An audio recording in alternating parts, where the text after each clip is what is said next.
ওম শান্তি 10 মে' 2020 প্ৰাতঃ মুৰলী অব্যক্ত বাপ-দাদা ৰিভাইজ তাৰিখ 8 জানুৱাৰী 1986।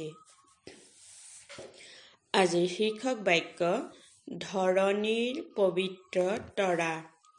আজি জ্ঞান সূৰ্য পিতাই নিজৰ অনেক প্ৰকাৰৰ বিশেষত্বৰে সম্পন্ন বিশেষ তৰাবোৰক চাই আছে হওক। প্ৰতিটো তৰাৰ বিশেষত্ব বিশ্বক পৰিৱৰ্তন কৰাৰ প্ৰকাশ দিওঁতা হয়। আজিকালি বিশ্বত বিশেষভাৱে তৰাৰ অনুসন্ধান কৰে কিয়নো তৰাবোৰৰ প্ৰভাৱ পৃথিৱীৰ ওপৰত পৰে। বৈজ্ঞানিকসকলে আকাশৰ তৰাৰ অনুসন্ধান কৰে। বাপ-দাদাই নিজৰ হোলি ষ্টাৰ্ছবোৰৰ বিশেষত্বসমূহ চাই আছে হওক। যেতিয়া আকাশৰ তৰাই ইমান দূৰৰ পৰা নিজৰ ভাল বা বেয়া প্ৰভাৱ পেলাব পাৰে, তেন্তে তোমালোক হোলি ষ্টাৰ্ছ সকলে এই বিশ্বক পৰিৱৰ্তন কৰাৰ পবিত্ৰতা, সুখ, শান্তিময় সংসাৰ গঢ়ি তোলাৰ প্ৰভাৱ কিমান সহজে পেলাব পাৰা। তোমালোক ধৰণীৰ তৰা, সেয়া হ'ল আকাশৰ তৰা। ধৰণীৰ তৰা এই বিশ্বক অস্থিৰতাৰ পৰা ৰক্ষা কৰি সুখী সংসাৰ, স্বৰ্ণিম সংসাৰ গঢ়োতা হোৱা।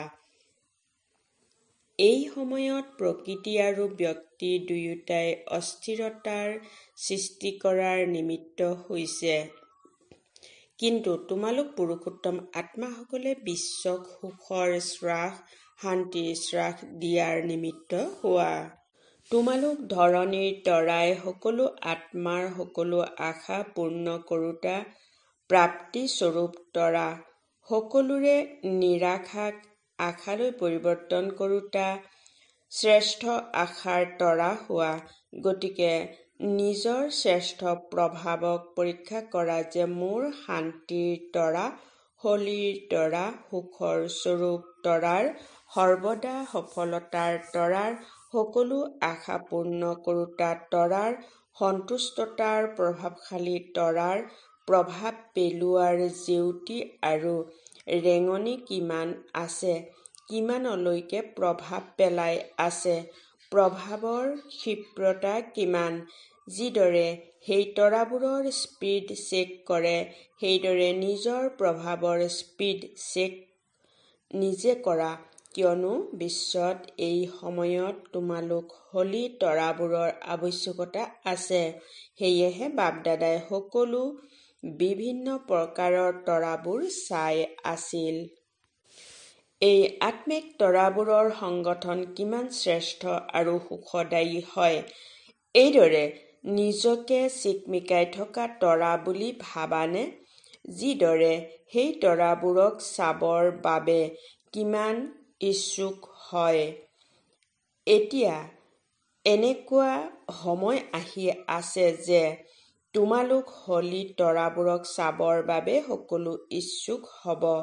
তোমালোক তৰাবোৰক বিচাৰিব যে এই শান্তিৰ প্ৰভাৱ, সুখৰ প্ৰভাৱ, অচল কৰি তোলাৰ প্ৰভাৱ ক'ৰ পৰা আহি আছে ইয়াৰো গৱেষণা কৰিব। এতিয়াতো প্ৰকৃতিৰ অনুসন্ধানত লাগি আছে।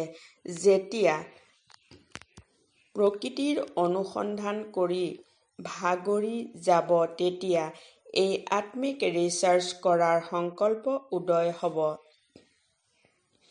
তাৰ আগতে তোমালোক হোলী তৰাবোৰে নিজকে সম্পন্ন কৰি লোৱা। কিবা নহয় কিবা গুণৰ, শান্তিৰ বিশেষত্ব হওক, শক্তিৰ বিশেষত্ব হওক, নিজৰ মাজত ধাৰণ কৰাৰ বাবে তীব্ৰ গতিৰে প্ৰস্তুতি চলোৱা। তোমালোকেও ৰিচাৰ্চ কৰা। সকলো গুণটো আছেই, কিন্তু তথাপিও অতি কমেও এটা গুণৰ বিশেষত্বৰে সেই ক্ষেত্ৰত নিজক বিশেষভাৱে সম্পন্ন কৰি তোলা। যিদৰে ডাক্তৰসকলৰ ক্ষেত্ৰত সাধাৰণ বেমাৰৰ জ্ঞানটো থাকেই, কিন্তু তাৰ লগতে কোনো বিশেষ বেমাৰৰ নলেজ থাকে। সেইটো বিশেষত্বৰ বাবে বিখ্যাত হৈ যায়। গতিকে সৰ্বগুণ সম্পন্নটো হ'বই লাগিব। তথাপিও এটা বিশেষত্বক বিশেষ ৰূপত অনুভৱ কৰি সেৱাত খটুৱাই আগবাঢ়ি যোৱা। যিদৰে ভক্তিটো প্ৰতিগৰাকী দেৱীৰ গুণ গৰিমাত প্ৰত্যেকৰে বিশেষত্ব বেলেগ বেলেগ গায়ন কৰা হয় আৰু পূজাও সেই বিশেষত্ব অনুসৰিয়ে হয়।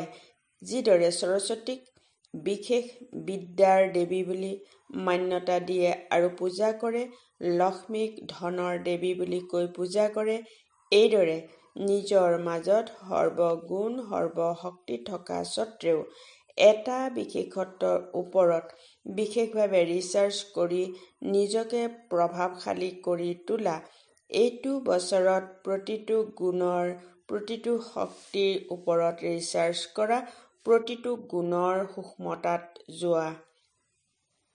সূক্ষ্মতাৰে তাৰ মহানতা অনুভৱ কৰিব পাৰিবা। স্মৃতিৰ অৱস্থাসমূহৰ পুৰুষাৰ্থৰ ষ্টেজসমূহৰ সূক্ষ্মতাৰে ৰিচাৰ্চ কৰা, গভীৰতালৈ যোৱা, গভীৰ অনুভূতি কৰা, অনুভৱৰ সাগৰৰ তলিলৈ যোৱা, কেৱল ওপৰুৱা লহৰত নাচি ফুৰাৰ অনুভৱী হোৱাটো, এয়াই সম্পূৰ্ণ অনুভৱ নহয়।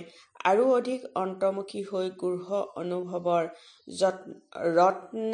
ৰত্নৰে বুদ্ধিক ভৰপূৰ কৰি তোলা, কিয়নো প্ৰত্যক্ষতাৰ সময় সমীপত আহি আছে। সম্পন্ন সম্পূৰ্ণ হোৱা, তেতিয়া সকলো আত্মাৰ আগত অজ্ঞানতাৰ পৰ্দা আঁতৰি যাব। তোমালোকৰ সম্পূৰ্ণতাৰ প্ৰকাশেৰে এই পৰ্দা স্বতঃ মুকলি হৈ যাব। সেয়েহে ৰিচাৰ্চ কৰা, চাৰ্চ লাইট হোৱা। তেতিয়াহে সোণালী জয়ন্তী উদযাপন কৰিলা বুলি কম। গল্ডেন জুবলিৰ বিশেষত্ব প্ৰত্যেকৰ দ্বাৰা সকলোৰে এয়াই অনুভৱ হওক, দৃষ্টিৰেও সোণালী শক্তিসমূহৰ অনুভূতি হওক যেন লাইটৰ প্ৰকাশে আত্মাসকলক গল্ডেন কৰি তোলাৰ শক্তি দি আছে। গতিকে প্ৰতিটো সংকল্প, প্ৰতিটো কৰ্ম সোণ হওক, গ'ল্ড কৰি তোলাৰ নিমিত্ত হওক। এই গল্ডেন জুবলিৰ বৰ্ষত নিজকে পাৰশনাথৰ সন্তান, মাষ্টৰ পাৰশনাথ বুলি ভাবিবা। যিমানেই লোহাৰ সমান আত্মা নহওক কিয়, পৰশমণিৰ সংগত লোহাও পবিত্ৰ হৈ যায়। এয়া লোহা হয় এনেকৈ নাভাবিবা, এই পাৰশ হওঁ এনেকৈ ভাবিবা। পাৰশৰ কামেই হ'ল লোহাকো পাৰশ অৰ্থাৎ পবিত্ৰ কৰি তোলা।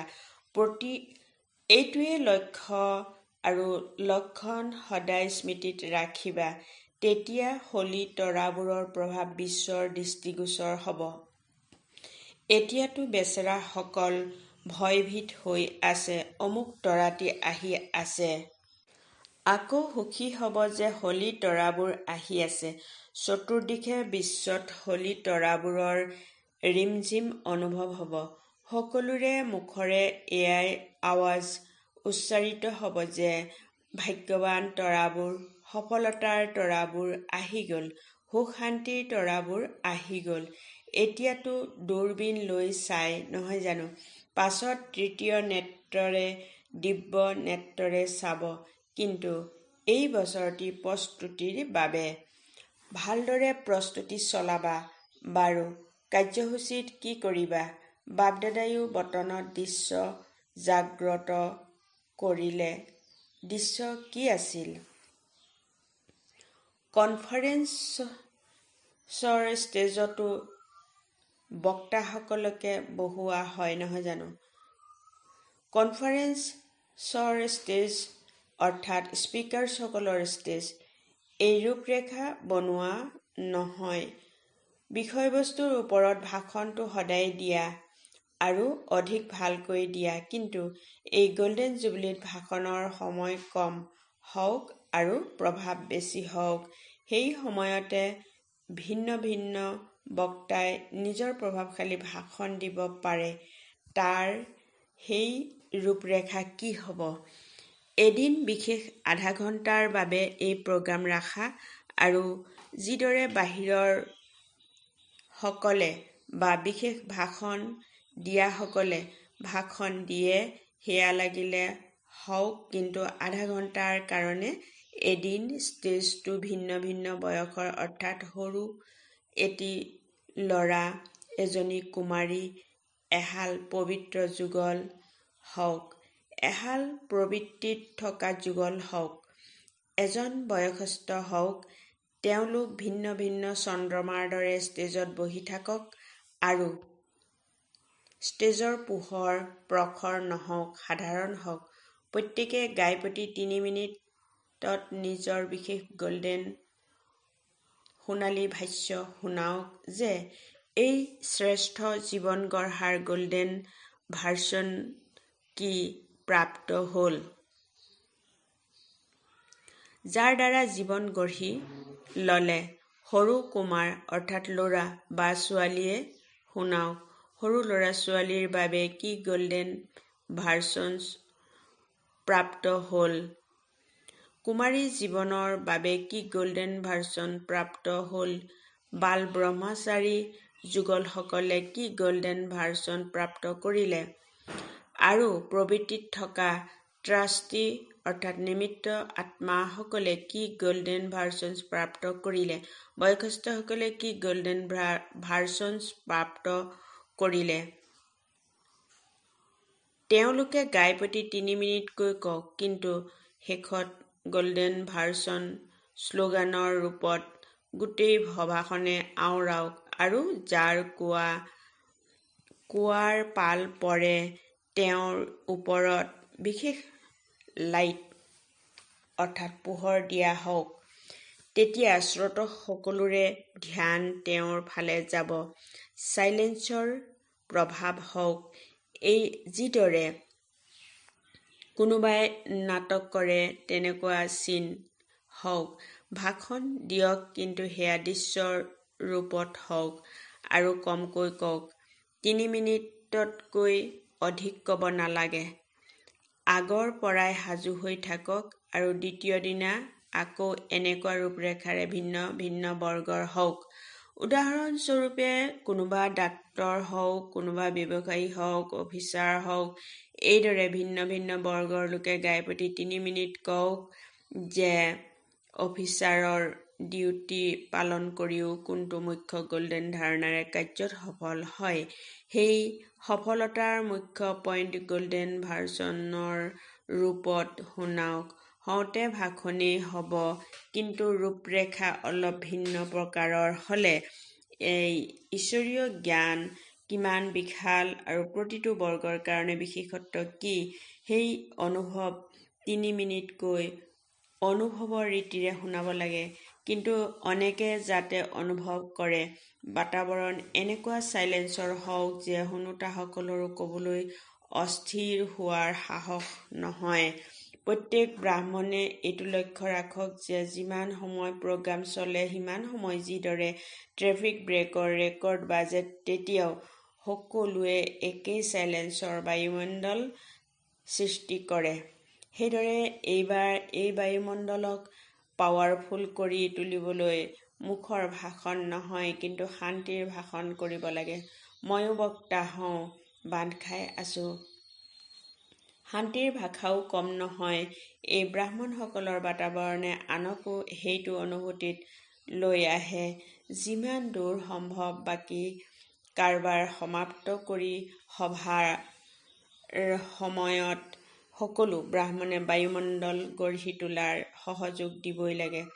যদি কাৰোবাৰ এনেকুৱা ডিউটিত আছে তেন্তে তেওঁলোকে আগত বহিব নালাগে, আগত গোলমাল হ'ব নালাগে। ধৰি লোৱা ৩ ঘণ্টাৰ ভাটি আছে, তেতিয়া ভাষণ ভাল লাগিল বুলি নক'ব, কিন্তু ক'ব যে ভাল অনুভূতি হ'ল। ভাষণৰ লগত অনুভূতিওতো হওক নহয় জানো? যিয়েই ব্ৰাহ্মণ আহে তেওঁ এইটো ভাবি আহক যে মই ভাটিলৈ যাব লাগে, কনফাৰেন্স চাবৰ বাবে আহিব নালাগে, কিন্তু সহযোগী হৈ আহিব লাগে। গতিকে এইদৰে বায়ুমণ্ডল ইমান শক্তিশালী কৰি তোলা যে যিমানেই অস্থিৰ আত্মা নহওক কিয় অলপ সময়ৰ কাৰণে হ'লেও শান্তি আৰু শক্তিৰ অনুভূতি কৰি যাওক। এনে লাগক যেন এয়া ৩,০০০ নহয়, কিন্তু ফৰিষ্টাৰ সভা হয়। কালচাৰেল প্ৰগ্ৰামৰ সময়ত হাঁহি ধেমালি কৰিব পাৰা, কিন্তু কনফাৰেন্সৰ সময়ত শক্তিশালী বাতাবৰণ হওক। তেতিয়া বাকী অহাসকলেও সেই ধৰণেই ক'ব। যেনেকুৱা বায়ুমণ্ডল তেনেকুৱাই বাকী বক্তাসকলো সেই বায়ুমণ্ডলত আহি যায়। গতিকে অলপ সময়ত বহুত সম্পত্তি দিয়াৰ প্ৰগ্ৰাম বনোৱা, শ্বৰ্ট এণ্ড চুইট, চমু আৰু মধুৰ। যদি ব্ৰাহ্মণসকল নিজে মৃদুভাষী হয়, তেন্তে বাকী বাহিৰৰ সকলেও মৃদুকৈ ক'ব আৰু এতিয়া কি কৰিবা? নিজকে বিশেষ তৰা ৰূপত প্ৰত্যক্ষ কৰাবা নহয়। গতিকে এই গোল্ডেন জুবলিৰ বছৰটি বিশেষভাৱে নিজক সম্পন্ন আৰু সম্পূৰ্ণ কৰি তোলাৰ বছৰ হিচাপে উদযাপন কৰিবা। অস্থিৰতাত নাহিবাও আৰু অস্থিৰতাত নানিবাও। অস্থিৰতাৰ সৃষ্টি কৰোঁতাটো প্ৰকৃতিয়ে বহুত হয়। প্ৰকৃতিয়ে নিজৰ কাম কৰি আছে, তোমালোকে নিজৰ কাম কৰা বাৰু। সদায় হলিতৰা হৈ বিশ্বক সুখ শান্তিময় কৰি তোলোতা, মাষ্টৰ পাৰসনাথ হৈ পাৰস সৃষ্টি গঢ়োতা, সকলোকে পাৰস কৰি তোলোতা, সদায় অনুভৱৰ সাগৰ তলিত অনুভৱৰ ৰত্ন নিজৰ মাজত জমা কৰোঁতা, চাৰ্চ লাইট হৈ অজ্ঞানতাৰ পৰ্দা আঁতৰ কৰোঁতা, এনেকৈ পিতাক প্ৰত্যক্ষ কৰাওঁতা বিশেষ তৰাসকলৰ প্ৰতি বাপ দাদাৰ স্নেহপূৰ্ণ স্মৰণ আৰু নমস্কাৰ। টিচাৰ্ছসকলৰ প্ৰতি ১ নম্বৰ, নতুন সৃষ্টি গঢ়াৰ ঠিকা লৈছা নহয়, তেন্তে সদায় নতুন সৃষ্টি গঢ়িবৰ বাবে নতুন উদ্যম, নতুন উৎসাহ সদায় থাকেনে? নে বিশেষ সময়ত উৎসাহ আহে? কেতিয়াবা কেতিয়াবা উৎসাহ উদ্দীপনাৰে নতুন সৃষ্টি স্থাপন নহয়। সদায় উৎসাহ উদ্দীপনা থকা সকলহে নতুন সৃষ্টি গঢ়াৰ নিমিত্ত হয়। যিমানে নতুন সৃষ্টিৰ সমীপত আহি থাকিবা, সিমানে নতুন সৃষ্টিৰ বিশেষ বস্তুসমূহৰ বিস্তাৰ হৈ থাকিব। নতুন সৃষ্টিলৈ আহোঁতা সকলো তোমালোক হোৱা আৰু গঢ়োতাও তোমালোক হোৱা। গঢ়োতে শক্তিও লাগে, সময়ো লাগে, কিন্তু যিসকল শক্তিশালী আত্মা তেওঁলোকে সদায় বিঘ্নক সমাপ্ত কৰি আগবাঢ়ি গৈ থাকে। এনেকুৱা নতুন সৃষ্টিৰ ফাউণ্ডেশ্যন হোৱা। যদি ফাউণ্ডেশ্যন কেঁচা হয়, তেন্তে বিল্ডিঙৰ কি হ'ব? গতিকে যিসকল নতুন সৃষ্টি গঢ়াৰ ডিউটিত আছে, তেওঁলোকে পৰিশ্ৰম কৰি ফাউণ্ডেশ্যন মজবুত কৰিব লাগে। এনেকুৱা মজবুত বনোৱা যাতে ২১ জন্মলৈকে বিল্ডিং সদায় বৰ্তি থাকে। তেন্তে নিজৰ ২১ জন্মৰ বিল্ডিং তৈয়াৰ কৰিছা নহয়? বাৰু। ২ নম্বৰ, পিতাৰ অন্তৰাসনধাৰী আত্মা হওঁ, এনেকৈ অনুভৱ কৰানে? এই সময়ত অন্তৰাসনধাৰী হোৱা পাছত বিশ্বৰ ৰাজ্যৰ আসনধাৰী। অন্তৰাসনধাৰী সেইসকলেই হয় যিসকলৰ অন্তৰত এজন পিতাৰ স্মৃতি সমাহিত হৈ থাকে। যিদৰে পিতাৰ অন্তৰত সদায় সন্তানসকল সমাহিত হৈ আছে, সেইদৰে সন্তানসকলৰ অন্তৰত পিতাৰ স্মৃতি যাতে সদায় আৰু স্ৰোতঃ থাকে। পিতাৰ বাহিৰে আৰু আছেই বা কি? গতিকে অন্তৰাসনধাৰী হওঁ, এইটো নিষ্ঠা আৰু আনন্দত থাকিবা। বাৰু। বিদায়ৰ সময়ত ৰাতিপুৱা ৬ বজাত গুৰুবাৰ। চাৰিওফালে স্নেহী আৰু সহযোগী সন্তানসকলৰ ওপৰত সদায় বৃক্ষপতি বৃহস্পতিৰ দশাটো আছেই, আৰু এই বৃহস্পতিৰ দশাৰে শ্ৰেষ্ঠ কৰি তোলাৰ সেৱাত আগবাঢ়ি গৈ আছা। সেৱা আৰু স্মৃতি দুয়োটাতে বিশেষ সফলতা প্ৰাপ্ত কৰি আছা আৰু কৰি থাকিবা। সন্তানসকলৰ বাবে সংগম যুগটোৱে বৃহস্পতিৰ বেলা। প্ৰতিটো মুহূৰ্ততে সংগম যুগৰ বৃহস্পতি অৰ্থাৎ ভাগ্যৱান হয়। সেয়েহে ভাগ্যৱান হোৱা, ভগৱানৰ হোৱা, ভাগ্য গঢ়ি তোলোতা হোৱা, ভাগ্যৱান সৃষ্টিৰ অধিকাৰী হোৱা, এনেকুৱা সদায় ভাগ্যৱান সন্তানসকলৰ প্ৰতি স্নেহপূৰ্ণ স্মৰণ আৰু গুড মৰ্ণিং। আজিৰ বৰদান: ঈশ্বৰীয় মৰ্যাদাৰ আধাৰত বিশ্বৰ আগত উদাহৰণ হওঁতা সহযোগী হোৱা। বহলাই এনেদৰে কোৱা হৈছে, বিশ্বৰ আগত উদাহৰণ হ'বৰ বাবে অমৃত বেলাৰ পৰা ৰাতিলৈকে যি ঈশ্বৰীয় মৰ্যাদা আছে সেই অনুসৰি চলি থাকিবা। বিশেষ অমৃত বেলাৰ মহত্বক জানি সেই সময়ত শক্তিশালী স্থিতি গঢ়ি তুলিবা। তেতিয়া গোটেই দিনটোৰ জীৱন মহান হৈ যাব। যেতিয়া অমৃত বেলা বিশেষ পিতাৰ পৰা শক্তি ভৰাই ল'বা, তেতিয়া শক্তিস্বৰূপ হৈ চলিলে যিকোনো কাৰ্যত কঠিনতাৰ অনুভৱ নহ'ব আৰু মৰ্যাদাপূৰ্বক জীৱন যাপন কৰাৰ বাবে সহযোগীৰ ষ্টেজো স্বতঃ গঢ়ি উঠিব। তেতিয়া বিশ্বই তোমালোকৰ জীৱন দেখি নিজৰ জীৱন গঢ়ি তুলিব। শ্লোগান: নিজৰ আচৰণ আৰু চেহেৰাৰে পবিত্ৰতাৰ শ্ৰেষ্ঠতাৰ অনুভৱ কৰোৱা। ওম শান্তি।